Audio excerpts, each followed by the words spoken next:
Metro TV ini udah berani mati nih. Uji nyali kelihatannya ya. Vulgar mengupas tentang sosok di balik Wahyu Kenzo. Karena orang Tulungagung kalau nggak salah satu-satunya yang punya Lamborghini kuning. Wih, keren banget. Yang diakui sebagai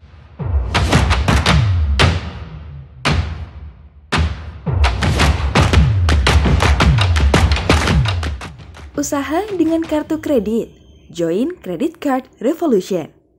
Halo Street Smart, ketemu bersama saya Roy Sakti, pakar kartu kredit. Dan wadidaw ya, nggak ada hujan, nggak ada petir. Kemarin malam tiba-tiba saya dapat kabar dari teman-teman, itu ATG dibahas di Metro TV. Wah, saya kira dia sedang membahas mau launching produk barunya yang katanya sih tambang mining, katanya sih seperti itu. Wah, dalam hati gua, wah ini luar biasa bos satu ini ya.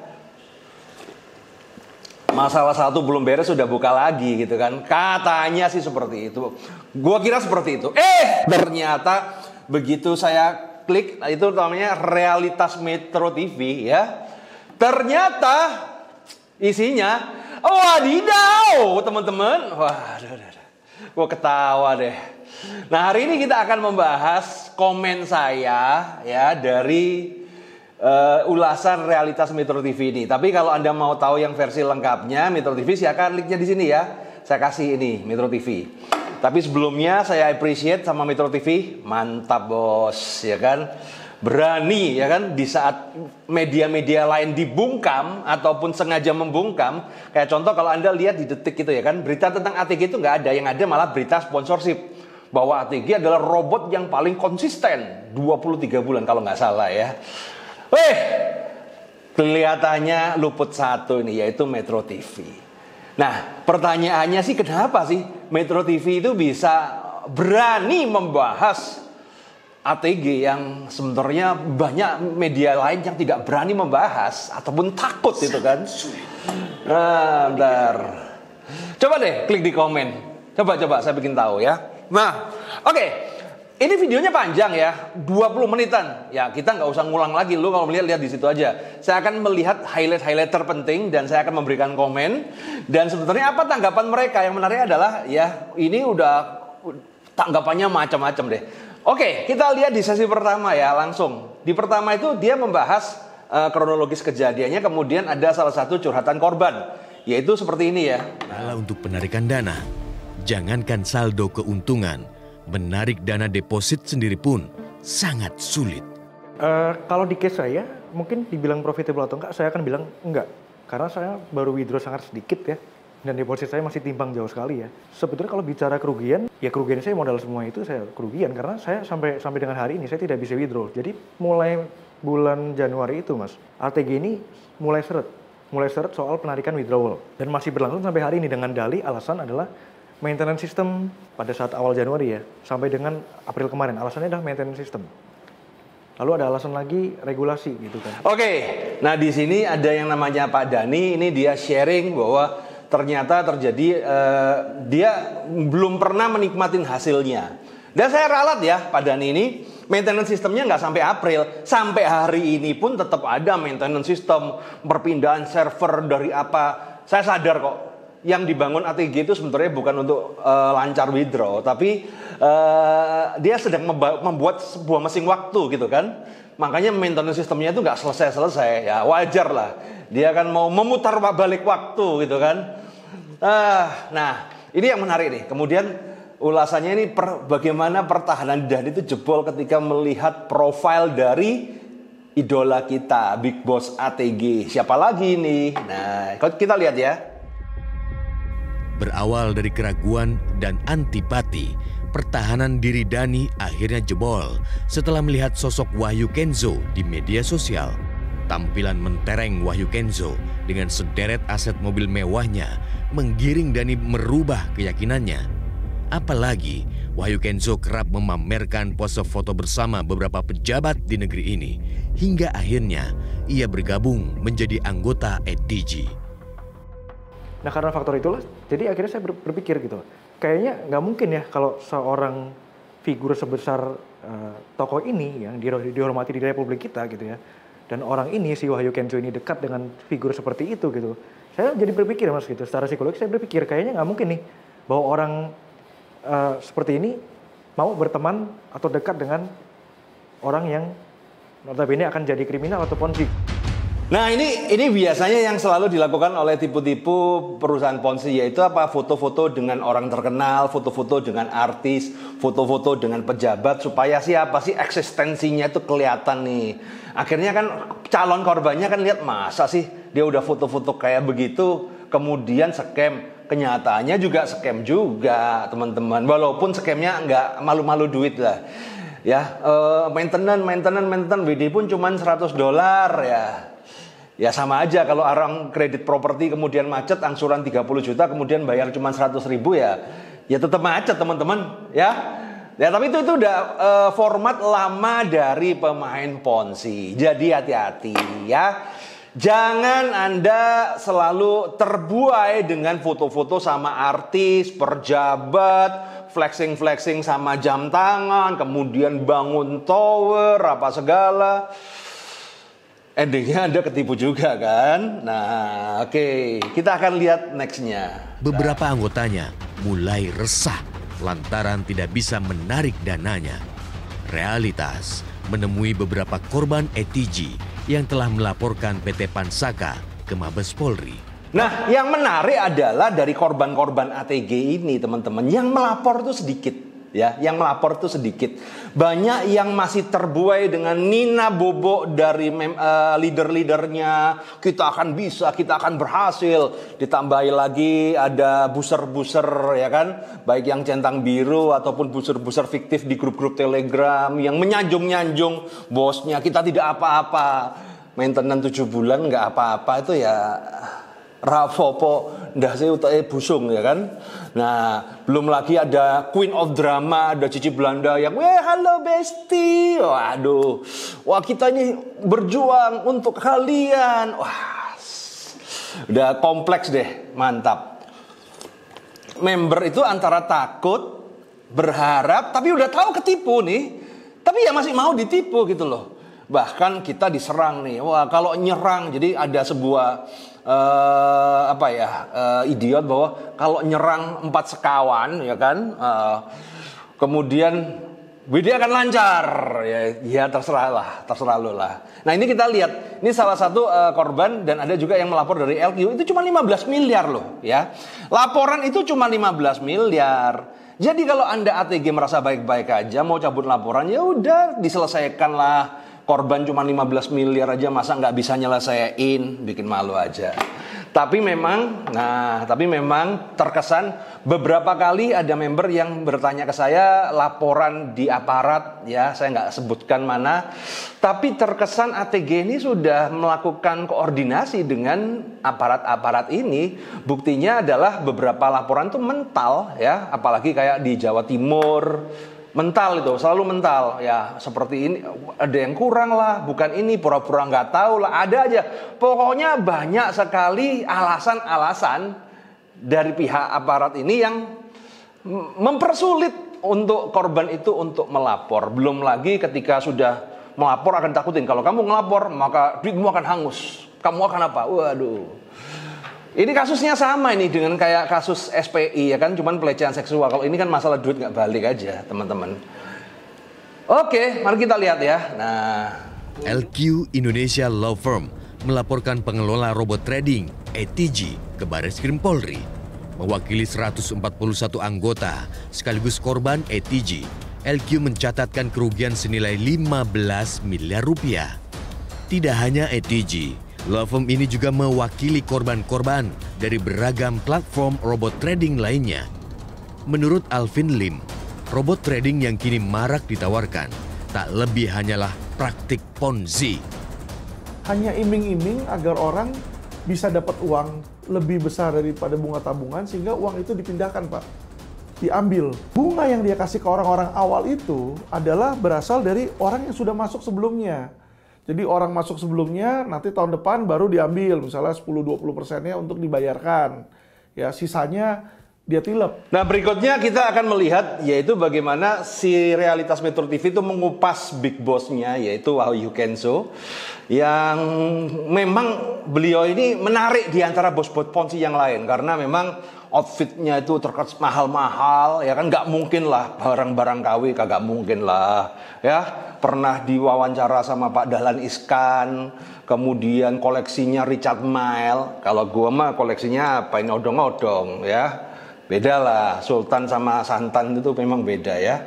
Nah, mari kita lihat, dan kita lihat di sini kenapa Wahyu Kenzo ini terkenal licin, teman-teman, ya.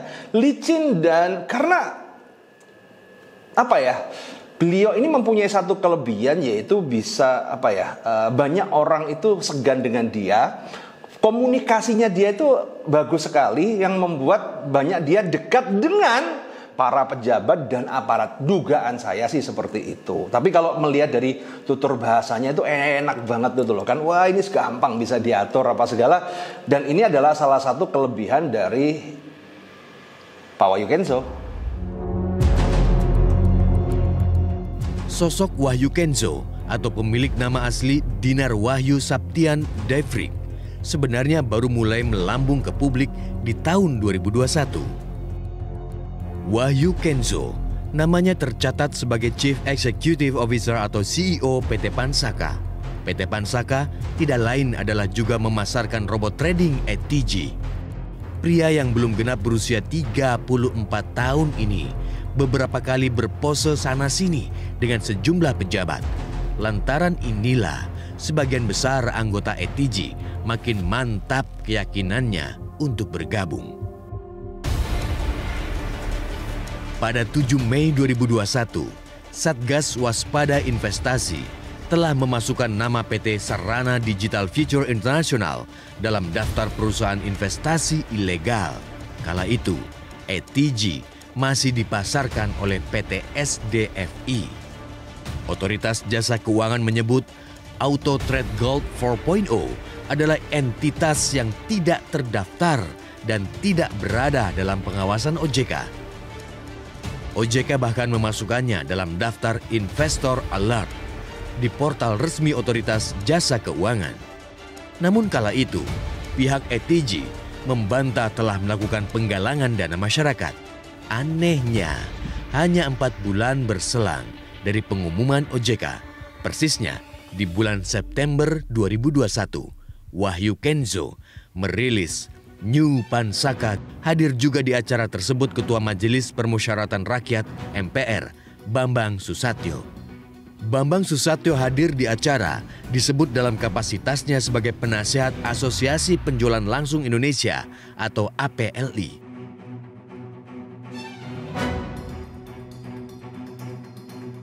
Bapak selaku Dewan Penasehat di APLI juga Pak, salah satu anggotanya kan juga ada ikutan menjual robot trading nih Pak. Dan salah satu CEO-nya juga mungkin dengan memanfaatkan gerakan Bapak ini untuk mencari para member baru. Ini bagaimana Pak kira-kira tanggapannya Pak Bamsud soal robot trading ini Pak? Ya sesuai dengan aturan aja. Oke. Ya. Gimana Pak? Sesuai dengan aturan, kan ada aturannya. Oke. Ya. Dan saya mendorong pemerintah untuk segera melakukan regulasi yang ada. Ya. Kalau untuk anggota Bapak yang tetap ikutan menjual bagaimana? Kadin, bukan anggota saya. Anggota Kadin. Yang di Pansaka itu Pak? Itu anggota Kadin, APLI bukan Kadin. Ya APLI Pak. Kalau Bapak kan selaku Dewan Penasehat Pak. Siapa yang bilang? Di pengurusan APLI-nya? Wow, wadidaw teman-teman. Waduh. Ini wartawannya Metro TV ini udah berani mati nih. Uji nyali kelihatannya ya. Vulgar mengupas tentang sosok di balik Wahyu Kenzo. Sosok pelindung, ya kan? Ya katanya sih begitu, dugaannya sih seperti itu. Wah, saya jadi begini loh, jadi bertanya-tanya nih. Kenapa Metro TV berani mengungkap yang sampai sebegitu vulgarnya? Padahal saya aja kagak berani. Temen saya ya kan, bahas-bahas dikit aja udah dilaporin tuh undang-undang ITE. Wah, siapa itu ya? Ya, nggak usah, biarkan saya dan Tuhan yang tahu lah. Tapi ini Metro TV jos luar biasa. Dan ini vulgar banget teman-teman ya. Ini vulgar banget. Oke. Nah, di sesi berikutnya si tim Realitas Metro TV itu mencoba mengecek dari APLI dan kemudian ada mengecek dari kantornya Pansaka dan juga ngecek rumahnya Wahyu Kenzo yang ada di KTP itu ya. Nah, yang menarik itu adalah statement dari APLI, Sekjen APLI ya. Pura-pura kagak tahu gitu loh, padahal itu mah CS plek lah ya. Wah, masa lu kayak gitu, Mbak, wah, hati-hati loh Mbak, ya kan? Nah, Tim Realitas berusaha meminta konfirmasi kepada PT Pansaka di kawasan Jalan Tomang Raya, Jakarta Pusat. Namun surat permintaan wawancara yang kami layangkan hingga kini belum mendapat balasan. Untuknya buat Pansaka tapi kan? Pansaka ya, itu tuh saya menyertainya CEO-nya langsung, karena kan saya nggak tahu harus kemana gitu kan. Iya. Saat ini saya sedang berada di depan kantor Pansaka dan tim Realitas telah berupaya untuk mengonfirmasi ataupun mencari jejak Dinar Wahyu Septian Livrik alias Wahyu Kenzo mulai dari alamat kantor dan alamat rumah yang kami dapatkan, namun yang bersangkutan tidak berada di lokasi. Dan kami juga mendapatkan informasi bahwa Wahyu Kenzo dan manajemen Pansaka sedang berada di luar negeri. Realitas juga mendatangi alamat lain yang tertulis di laman resmi pansaka.id, yaitu di Jalan Manunggal Kebonsari nomor 2B Kebonsari, Kecamatan Jambangan, Surabaya. Di lokasi ini, Realitas mendapati sebuah gudang pengemasan dan pengiriman barang. Pekerja yang kami temui mengaku tidak mengetahui siapa bos alias pemilik usaha tersebut. Penelusuran berlanjut ke Malang untuk mencari kediaman Wahyu Kenzo di Jalan Embong, Brantas. Menurut informasi warga setempat, rumah ini milik keluarga Anggi Jesi, istri Wahyu Kenzo. Namun sejak beberapa bulan terakhir, rumah ini hanya dihuni anak indekos. Melihat Wahyu lewat? Waduh, udah 3 bulanan mungkin. 3 bulan? Sebelum itu masih kesini berarti Mas Wahyunya? Jarang. Perusahaan terbatas Pansaki Berdikari Bersama atau Pansaka resmi terdaftar di Kementerian Hukum dan HAM sejak April 2015. Perusahaan ini juga terdaftar di APLI. Belakangan, perusahaan multi-level marketing ini ikut menjual jasa robot trading. Dimintai konfirmasi perihal PT Pansaka, pihak APLI mengaku telah meminta klarifikasi perusahaan tersebut. Sekjen APLI menyebut, PT Pansaka mengaku hanya menjual software. Pansaka ini adalah anggota kami. Kami juga sering berulang kali bahkan meminta kepada pihak perusahaan Pansaki ya untuk terus mengklarifikasi bahwa memang mereka tidak melakukan transaksi trading ya. Mereka hanya sebatas melakukan penjualan software. Punyanya PT Pansaki ini itu ada ya, ada izinnya. Kalau nggak salah itu ada 5 software yang terdaftar di lampiran CUPL-nya PT Pansaki. Entah sebuah kebetulan atau tidak, selain terdaftar sebagai anggota, Wahyu Dinar atau Wahyu Kenzo adalah juga pengurus di APLI. Di asosiasi ini, Wahyu memegang posisi sebagai Kepala Bidang Informatika dan Digital Teknologi. PT Pansaka adalah satu-satunya anggota APLI yang mendaftarkan dirinya menjual aplikasi robot trading. Dan baru-baru ini, mereka bahkan merilis penjualan seri terbarunya, yaitu ETG 5.0. Oh, ternyata APLI, padahal seingat gue ya, pas di acara RDP dengan DPR itu, APLI ini menuduh saudaranya, yaitu AP2LI itu adalah sarang robot. Nggak sadar dia, ada satu robot yang di sana yang dibelain terus. Kadang-kadang itu begitulah ya. Kalau nuduh orang, satu jari ke sana, 4 ke sini teman-teman. Sama aja lah. Masa APLI polos? Kayak anak kecil aja ya. Oke, lanjut ya. Nah, kepada Realitas, Kepala Pelaksana Tugas Bapepti, Didit Nurdiat Moko, tidak menampik soal ketiadaan aturan. Sepanjang tahun 2021 hingga 2022, Bapepti telah menindak sebanyak 1.578 kegiatan perdagangan berjangka komoditi secara ilegal. Oke, nah kemudian bahasan mengalih pada tim realitas mewawancarai yaitu kepala Bapepti ya, yang baru ya, yang lama ketangkep ya. Dan yang lama itu ternyata juga punya member di salah satu robot trading yang dibahas tadi gitu teman-teman. Lo kira-kira ketawa nggak sih teman-teman? Dan itu diungkapkan sama Pak Mufti Anam di RDP ya, rapat dengan pendapat dengan Bapepti, bahwa ya kan yang X yang lalu ya kan ternyata punya member di situ. Gila lo. Aduh. Semoga Bapepti pemimpinnya yang baru bagus-bagus deh ya. Oke, lanjut. Justru itu praktek robot tradingnya itu awalnya mereka mendapatkan izin itu bukan untuk trading, ya kan? Sehingga memang di luar pengawasan kami, ya kan? Mereka dapat yang namanya SIUPL, surat izin usaha perdagangan langsung. Jadi itu untuk perdagangan robot tradingnya, ya kan? Perdagangan robot tradingnya. Nah, ternyata mereka menyalahgunakan itu untuk trading, future trading, gitu kan? Nah, itu kan harus masuk dalam ekosistem yang diatur oleh Bapepti.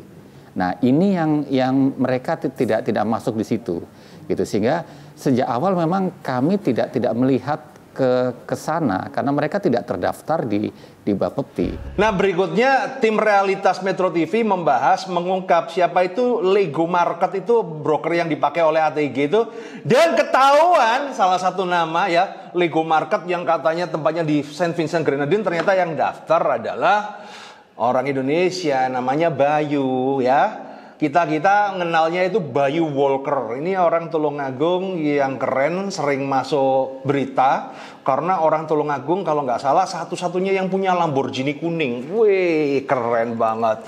Yang diakui sebagai trader sukses. Nah, apa kaitan dari Bayu Walker dengan ATG ya? Diduga bahwa ya memang Bayu Walker yang merancang sistem dari ATG ini dan kemudian membuat sistem broker dari Lego Market ini, dan kemudian RGB Limited itu ya kurang lebih dapurannya yang ngatur-ngatur ya kan, manipulasi chart ya si Bayu Walker ini sih. Dugaannya. Oke. Auto Trade Gold bekerja sama dengan broker bernama Lego Market dan RBG Limited. Jika dilihat, dua pialang berjangka ini beralamat di luar negeri. Tim realitas menelusuri jejak kedua perusahaan pialang tersebut. Lego Market LLC tercatat beralamat di Saint Vincent and Grenadines di Kepulauan Karibia. Setelah melakukan penelusuran mulai dari alamat IP dan mendapatkan nomor telepon, ditemukan yang meregistrasi perusahaan ini merupakan orang Indonesia dengan admin name Muhammad Rojib dan email bayucnd@gmail.com. Namun hasil dari penelusuran pemilik email tersebut ditemukan satu nama bernama Bayu Walker dengan beralamatkan di Surabaya. Ketika nomor telepon yang terdaftar dicek menggunakan aplikasi pengecekan nama, ditemukan satu nama dari pencarian tersebut, yaitu Chandra Bayu Mahardika.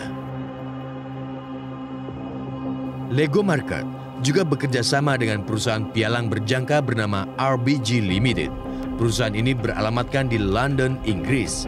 Hasil penelusuran tim realitas, terdapat dua nama Mardika Chandra Bayu dan Sabtian Daifrik Dinar Wahyu. Keduanya tercatat sebagai director dan terakhir aktif pada Maret 2021. Dan ternyata status perusahaan ini adalah dorman. Anehnya, dengan segala kejanggalan yang ditemukan, robot trading ATG ini masih bisa beroperasi hingga terakhir 13 Juni lalu. Makin lama makin menarik ya. Nah, selanjutnya tim realitas Metro TV mewawancara Direktur Tindak Pidana Khusus Mabes Polri, yaitu Brigjen Wisnu, dan beliau sebenarnya menyerangkan dengan jelas bahwa benar tuh rata-rata mereka tuh melakukan skema Ponzi. Ingat ya, ini yang ngomong Brigjen Wisnu loh ya. Bukan saya, bukan Roy Sakti, bukan Pak Sekawan juga, ya kan, Brigjen Wisnu. Kalau kamu protes, ya proteslah sama Brigjen Wisnu. Nah, kabar eskrimnya juga ngomong bahwa ini skema ponzi kok. Dan biasanya menggunakan broker-broker luar negeri. Nah, tinggal kita tunggu bagaimana reaksi dari kepolisian untuk menuntaskan kasus ini. Karena sampai sekarang kasus itu masih mengambang. Saya tidak tahu kenapa kasus ATG ini selanya susah banget masuk di Polri, itu kayak ogah-ogahan mengecek gitu loh teman-teman ya. Dan ya saya nggak tahu kenapa, mungkin Polri masih sibuk ngurusin kasus yang lain. Masih ngurusin kasus DNA sama ini tenaganya kurang, mungkin positive thinking aja begitu. Tapi nanti kalau setelah ini udah selesai ya harusnya cepet ini. Karena kalau enggak kan mulai kesan ketidakpercayaan di masyarakat bahwa ATG ini berpengaruh terhadap institusi. Ini kesan yang kita dapat dari masyarakat. Ya semoga ini nggak sampai terjadi seperti ini. Oke, kita tunggu aja. Nah setelah itu juga ada bahasan dari PPATK, ya seperti itulah. Direktur Tindak Pidana Khusus Barreskrim Polri menyebut ada kesamaan modus dari praktik robot trading. Mereka selalu mencantumkan nama dan alamat broker di luar negeri. Namun sejatinya antah berantah alias palsu belaka. Ya jadi biasanya robot trading tersebut menggunakan broker-broker dari luar negeri sehingga tidak bisa dicek oleh kita, ya kan? Hong Kong, Singapura, Belanda, Jerman. Nah, jadi broker-brokernya tentunya dari luar negeri. Tapi itu semua bohong semua. Tidak benar karena tidak ada uang yang mengalir untuk transaksi investasi, tidak ada. Kita sudah berdiskusi, berkomunikasi, berkolaborasi dengan teman-teman PPATK. Semua itu adalah bohong. Jadi semua menggunakan ponzi. Oke. Nah, kurang lebih seperti itu teman-teman. Jadi ini menarik. Dan yang menarik lagi adalah ketika ini pasang, ya kan, saya ya besoknya ya hari ini ya, mungkin Anda lihat video ini beberapa hari karena masih ngedit ya. Ada statement dari pihak ATG ya yang diposting di grup Telegram ya. Update info grup yang valid. WD hari ini menunggu info selanjutnya karena tim sedang fokus menyelesaikan WD yang 10K kemarin. Ya lagu lama lah ya. Nah kemudian terkait beberapa fakta yang kemarin ditayangkan Metro TV, sudah ada konfirmasi dari Pak WK Wahyu Kenzo dan beliau menyatakan aman, tidak ada masalah, berita basi. Oh beritanya lama, tapi bener kan? Bukan berarti kemudian berita hoak, berita basi. Memang itu yang dibahas itu memang berita-berita lama. Tapi itu fakta teman-teman. Jangan dikira ketika berita lama kemudian jadi hoak. Kagak, bedain antara berita lama dan berita hoak. Ya, berita lama yang diungkit kembali karena memang itulah jejak digital dari bos ATG Wahyu Kenzo. Nah kemudian 3, ada satu orang yang punya kaitan dengan pelapor yang siap jadi saksi bagi ATG. Ini kalau nggak salah Dani itu loh ya. Tentang bagaimana keadaan real pelapor, hal-hal yang telah dilakukan oleh pelapor. Wah ini banyak isu-isu di luar sana. Wah pelapor ini lagi katanya ya lagi kena gangguan jiwa apa segala macam-macam lah. Tapi ya anggap aja isu lah ya. Nah kemudian ada tambahan lagi tentang nama-nama founder yang ada di kejaksaan. Nah ini menarik nih. Jadi kemarin saya posting ternyata ada nama-nama founder yang masuk di dalam SPDP, surat perintah penyidikan di kejaksaan. Nah jadi tentang nama-nama founder yang ada di kejaksaan yang kemarin sempat ditayangkan oleh Monyet di grup ini. Waduh, itu sudah clear jauh-jauh hari. Saat ini sudah tidak ada masalah, hanya saja datanya tidak bisa dihapus. Ini clear, ini maksudnya apa ya? Atau sudah 86, atau sudah selesai, atau sudah dinyatakan tidak bersalah?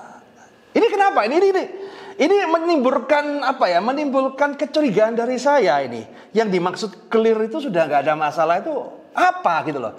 Coba deh teman-teman disimpulkan sendiri yang dimaksud clear itu seperti apa ya. Oke, saya rasa udah banyak, ini udah panjang ya teman-teman ya. Jadi sebelum Anda bahas pasti nanti ada yang komen, kenapa nggak bahas NET 89? Sebenarnya saya udah bahas NET 89, saya mau upload videonya. Tapi berhubung ada Realitas Metro TV, wah ini nanti dulu, ntar aja. Pembahasan saya tentang NET 89 masih bisa ditunda, ini yang bagus. Jadi Tetap semangat teman-teman untuk mencairkan BD 100 dan bagi korban-korban ya ini udah kesempatan Anda bersuara ya. Kenapa? Karena kalau momentum ini Anda lewatkan, berita menjadi diam dorman. Jangan harap duit Anda kembali dan jangan harap keadilan ditegakkan. Karena memang realita yang pahit adalah no viral, no justice. Ya, that's the point. Semoga bermanfaat. Sukses selalu, all lovers and haters. Cheers.